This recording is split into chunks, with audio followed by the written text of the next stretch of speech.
నేను బీజేపీ కార్యకర్తలను రిక్వెస్ట్ చేస్తున్నా, ఒక్క యాదవ్ బిడ్డకు జిల్లా అధ్యక్ష పదవి ఇయ్యలే, గంగపుత్రులకు ఇయ్యలే, ముదిరాజులకు ఇయ్యలే, విశ్వకర్మలకు ఇయ్యలే, వడ్డర్లకు ఇయ్యలే. మేము ఓటు స్పీకర్ అందుకే నేను అడుగుతున్నా.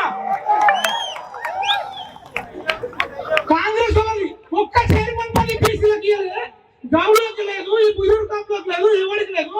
చైర్మన్ పదవి కనీసం ఒక ఎమ్మెల్సీ ఒక బీసీకి ఇవ్వచ్చు కదా, సిగ్గు లేకుండా నరేందర్ రెడ్డికి ఇచ్చి మళ్ళా బీసీలో ఓట్లు వేయండి రా. రేవంత్ రెడ్డి సంఖ్యలో సిద్ధంగా ఉన్నారా? మనకు సిగ్గు లేదా? మనకు శరం లేదా? మనకు సిగ్గు శరం ఉంటే పోనీ నరేందర్ రెడ్డి ఏమైనా మంచోడా? ఎవరికన్నా కన్సెషన్ ఇచ్చిందా? ఎవరి ఫోన్ అన్నా లిఫ్ట్ చేసిందా? ఎందుకు వెయ్యాలరా నరేందర్ రెడ్డి ఓటు? బీజేపీ కార్యకర్తలకు కూడా చెప్తున్నా, ఒకటే మినిట్ నాకు ఫోన్ చేసి చెప్తారు, బీసీ